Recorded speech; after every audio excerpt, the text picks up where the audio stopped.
The year was 1974, and I was a young intern at Mass General Hospital in Boston. On the first day, I got paired with a doctor named Dr. Damien, who was a brain surgeon. Dr. Damien was a world-renowned doctor, yet a bit of an odd fellow. He was one of those mad scientist types with wild hair, always a bit frazzled and on the older side, yet unbelievably smart and dedicated to his work. A graduate from both MIT and Harvard Medical School, he had studied with some of the most brilliant minds in the field and had a lot to show for it. That first day I worked with him, I admired his ability to interact with patients and diagnose them accurately and quickly. I always looked forward to working with him. One day we had a patient who claimed she had had the worst headache of her entire life throughout the day, then all of a sudden suffered a seizure, according to people around her. An ambulance was called and she was rushed to Mass General. The patient was Dr. Damien's younger sister. We rushed to her side and tried to find a solution as quickly as possible by taking CT scans of her brain and using her symptoms to determine the problem. We concluded that she had a brain aneurysm. She was rushed to surgery, but it was too late to help her. Dr. Damien was fraught with grief and took weeks off to recover. What could he have done better, he often asked me.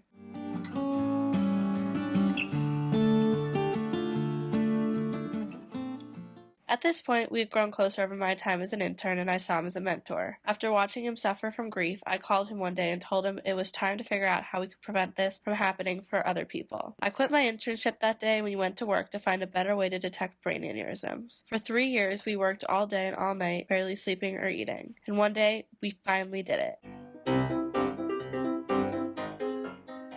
Dr. Damien invented a machine which he called an MRI. An MRI machine uses a strong magnetic field which alters the alignment of the hydrogen atoms inside the body and uses radio waves which stimulate the atoms to create images of parts of the body that can't be seen with X-rays, CT scans, or ultrasounds. MRI machines also protect the patient from radiation that occurs in X-rays. The most important part of the MRI machine was the role that liquid helium played. Liquid helium is the only medium cold enough to promote superconductivity in metal alloys. Therefore, it was used to cool the superconductive magnetic coil to a temperature below 10 Kelvin. Superconductivity is necessary to allow an electrical current to flow through an electrical conductor without creating resistance to create the magnetic field. We had done it. We had invented a machine that would allow people to be diagnosed with brain aneurysms quicker, making the likelihood of someone like Dr. Damien's sister dying much less probable. The only downside of the MRI machine was that they were very expensive, especially with the amount of helium needed, considering helium is a finite resource. Mass General would only allow us to use one MRI machine, the one we had initially built, until there was proof that they were beneficial. We were determined to bring more MRI machines to the world. We set to work using the MRI machine and were able to detect 2 brain aneurysms, 2 strokes, 1 tumor, a couple joint anomalies, and a few brain injuries, all within 3 months. Mass General was convinced and funded the development of 4 more machines. Taking that success, Dr. Damien published an article in the American Journal of Medicine to discuss the new machine and the success that it had had. Hospitals all around the world slowly started to implement MRI machines into their practice, and lives all around the world were saved.